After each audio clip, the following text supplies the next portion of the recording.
সোনামণিরা, এতদিন আমরা শুধু স্বরবর্ণ শিখছি, কিন্তু স্বরবর্ণের যে স্বরচিহ্ন আছে তা তো আমরা জানি না। আজকে দেখো আমরা স্বরবর্ণের স্বরচিহ্নগুলা। স্বরচিহ্নগুলা হচ্ছে স্বরবর্ণের সংক্ষিপ্ত রূপ, যা দ্বারা আমরা পড়তে ও লিখতে পারবো। স্বরবর্ণ আমরা জানি কতটি? 11টি। আর স্বরবর্ণের স্বরচিহ্ন হচ্ছে 10টি। স্বরে অর কিন্তু কোনো স্বরচিহ্ন নাই।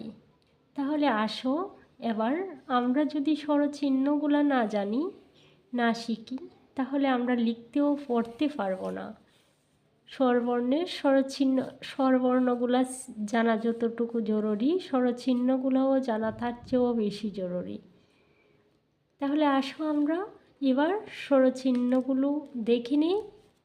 এই যে স্বরে ওর কিন্তু কোনো স্বরচিহ্ন নাই। স্বরে আ, এই স্বরে আর পাশে এই যে এটা দেখতে পাচ্ছি, এটা হচ্ছে স্বরচিহ্ন, যার সংক্ষিপ্ত নাম হচ্ছে কার চিহ্ন। তাহলে আমরা বলতে পারি এটা স্বরে আ সমান আকার।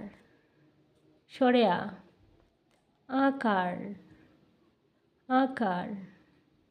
রসই, রসই, রসইকার, রসইকার। দীর্ঘই, দীর্ঘইকার, দীর্ঘই, দীর্ঘইকার। রসইকার, আকার। আর পাশে যেটা আছে সেটা আকার। রস্বইয়ের পাশে যেটা আছে রস্বইকার।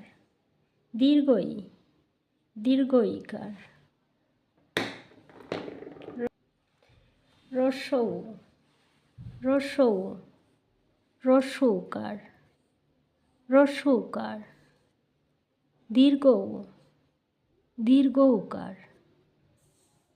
রি, রিকার, রি, রিকার।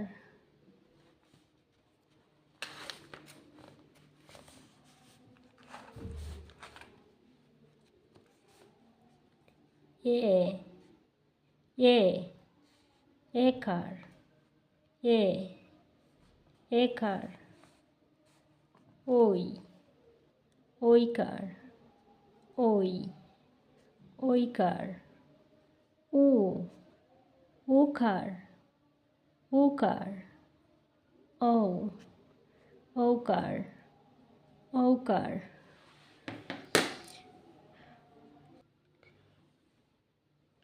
আমার শত ব্যস্ততার মধ্যেও আমি আপনার সোনামণির পাশে থাকার চেষ্টা করছি। প্লিজ আপনিও আমার পাশে থাকার চেষ্টা করুন। লাইক, কমেন্ট, সাবস্ক্রাইব করে প্লিজ আমাকে আমার কাজটি করার উৎসাহ দান করুন। আমি আপনার সাথে থাকতে চাই আজীবন। আসসালামু আলাইকুম, আল্লাহ হাফেজ।